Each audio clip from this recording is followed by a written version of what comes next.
It's been a few days now since the attempted assassination of presidential candidate Donald Trump, and I'm sure in the aftermath and the few days preceding this video, you will have seen this now iconic, I guess, photo of the female Secret Service agent who appears to be shielding herself, hiding behind her male colleagues, and some would even suggest using the body of presidential candidate Trump as a shield for her own protection and for her own safety. And naturally, and to an extent understandably, she has come in for a lot of criticism for her actions on that day. Okay, now it's totally understandable and acceptable that the president, his team, the other Secret Service agents, and the American public all feel let down and failed by this particular individual who quite clearly didn't go through the correct protocol and didn't take the right action immediately after those gunshots were fired.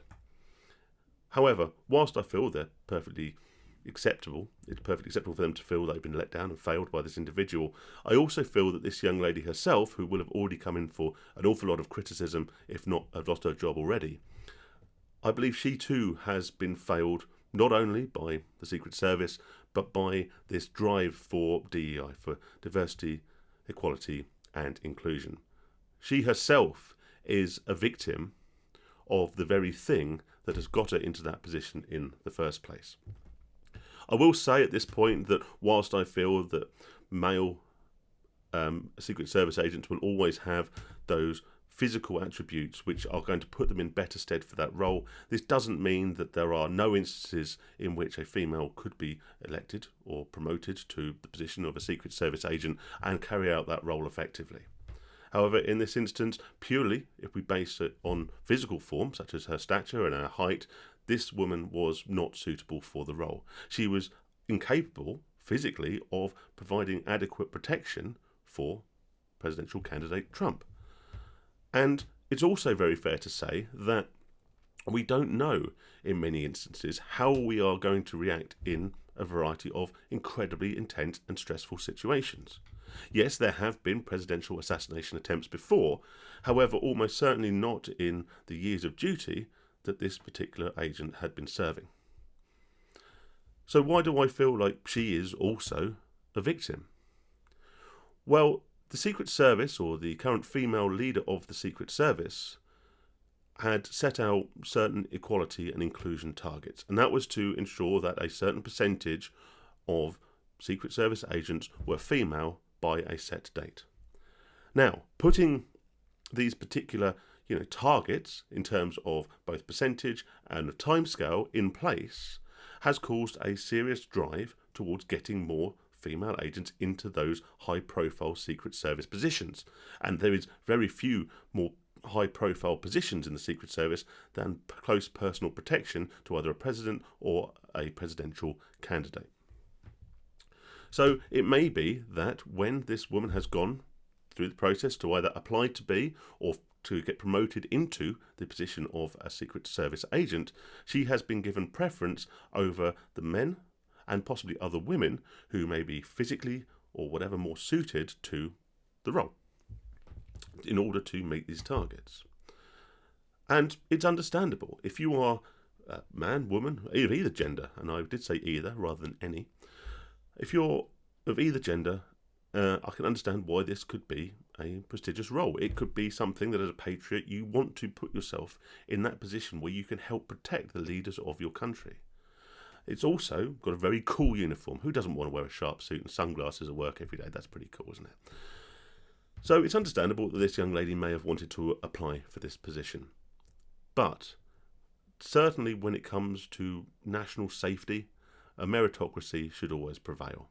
And in this instance, it seems very likely that she has been elevated, promoted into, or recruited for the position of Secret Service agent because she ticks a box, in effect. It could also be because of the tight timescales put onto this, DEI target, that she has effectively been rushed into the position, maybe with less training than is typical or with inadequate experience. And so when the time has come to actually act out the practiced protocol, to actually take action to protect President Trump, she is unsure what to do.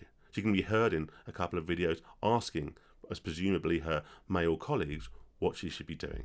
There's also other footage, as we've probably almost always seen, of her fumbling with a gun, trying to put it back in her holster whilst failing to protect the president's vehicle. A lot of this would point to not only how we react in a stressful situation, and surely that should have been tested at some point during her process from application to finding herself in that high-profile role, in that high-profile position on that day. All right, but it points to a lack of training, a lack of preparation for what could happen.